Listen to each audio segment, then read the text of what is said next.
আসসালামু আলাইকুম গায়েস। তো আবার অখণ্ড মাথা গল্পের তৃতীয় পার্ট নিয়ে চলে আসলাম। তো ভিডিওগুলো বানাতে অনেক কষ্ট হয়, আপনারা যদি একটু সাপোর্ট না করেন তাহলে তো ভিডিও বানানোর ইচ্ছাই হারিয়ে যাবে। তো সবাই একটু বেশি বেশি কপি লিঙ্ক করে দিয়েন। তো বেশি বক বক না করে চলুন শুরু করা যাক। কবর থেকে বাইরে আসা মাত্রই সেই মাথা কাটা লাশটি বলতে থাকে, এত তাড়াতাড়ি ঘুম ভেঙে গেল তোর? প্লিজ আয়েশা, আমার ক্ষতি করিও না। আমি তো তোমার স্বামী লাগি, স্বামীর কেউ ক্ষতি চাই? ক্ষতি তো আমি করব, সেটা ধীরে ধীরে। চিন্তা করিস না, আমি তোকে এখন মারবো না। তোর মৃত্যুর সময় অনেক আছে, আমাকে যেতে দাও। অবশ্যই যাইতে দিব, কিন্তু তার আগে বল, আমাকে কেন গলা টিপে হত্যা করছিস? কি দোষ ছিল আমার? জানি না আমি, তুই সব জানিস, আমাকে বল। আশিক বলে, প্লিজ এখন আমাকে যাইতে দাও, তোমাকে দেখে ভীষণ ভয় লাগতেছে আমার। এর জন্য কি আমি দায়ী নাকি তুই দায়ী? তোকে কতবার বললাম আমার গলা কাটিস না, এখন কি আমাকে যাইতে দিবে? হ্যাঁ যা, চলে যা, কিন্তু খুব শীঘ্রই আমাদের দেখা হবে। এরপরে আশিক সেই কবরস্থান থেকে বাড়িতে চলে আসে। বাড়িতে আসা মাত্রই সবাই জিজ্ঞেস করে, কি ব্যাপার আশিক, তুই কোথায় গিয়েছিলি কাউকে না বলে? আমি একটু কাজে ছিলাম। কেন, কি হয়েছে? তোর বইয়ের মৃত্যুর পরে যে স্থানে গোসল দিয়েছিলাম সেই স্থানটি কেমন যেন থরথর করে কাঁপতাছে। খুব চিন্তা হচ্ছে আমাদের, কি জানি হলো আবার। চিন্তা করিও না, আমি দেখতেছি সবকিছু, চলো। এই বলে আশিক যখনই সবাইকে নিয়ে সেই স্থানে চলে আসে, মুহূর্তেই সবার সামনে আয়েশার মাথাটি বাইরে আসে, যা দেখে সবাই দৌড়ে পালায়। মাথাটি বলতে থাকে, আশিক তুই আমাকে এখান থেকে বের কর, আমার অনেক কষ্ট হচ্ছে। বের তো করব, সেটা আজ সন্ধ্যার পরে। তার মানে তুই কি চাচ্ছিস, আমাকে দিয়ে কালো জাদু করতে, মানুষকে ক্ষতি করতে?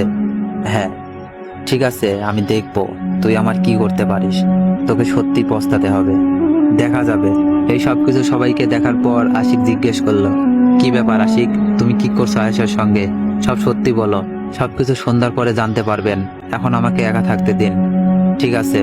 এরপর আশিক মসজিদের ইমামের কাছে চলে যায়।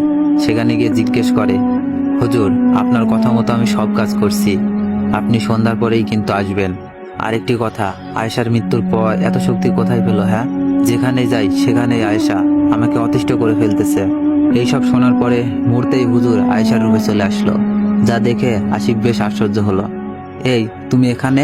হুজুর কোথায়? হ্যাঁ, তোর হুজুরকে আমি শেষ করে দিয়েছি, সে এখন আমার সঙ্গে থাকবে। মানে? ওকে আমি মেরে ফেলেছি। এই বলে আয়েশা হাসতে থাকে, না তুমি এইটা করতে পারো না, এইটা অসম্ভব। আমার কাছে কোনো কিছুই অসম্ভব না, সবকিছুই সম্ভব। এখন আমি তোকে মেরে ফেলবো, কষ্ট দিয়ে দিয়ে।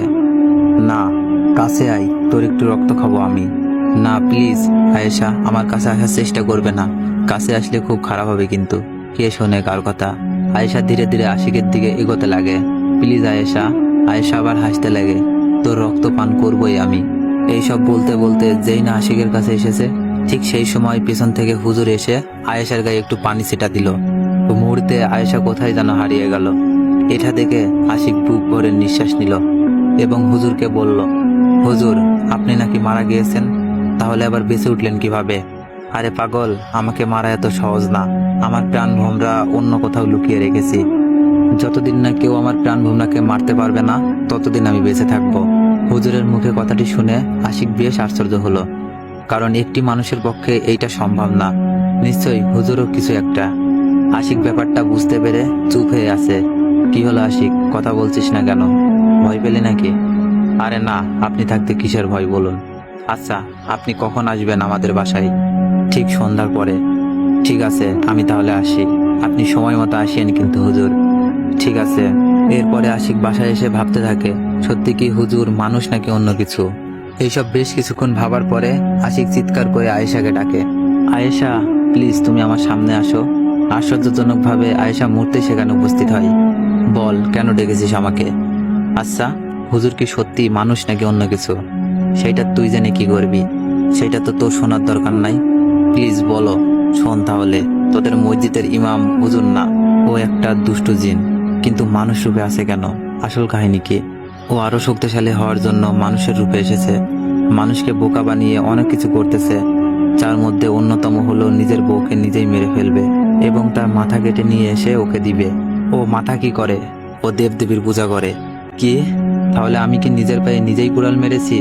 এখন কি হবে সেটা তুই ভালো জানিস। তো এর পরের পার্টটি আরো ইন্টারেস্টিং। তো আপনারা পুরো গল্পটি যদি শুনতে চান তো একটু ভিডিওতে বেশি বেশি কপি লিঙ্ক করে দিন, আর পরবর্তী পার্টের জন্য অপেক্ষা করুন।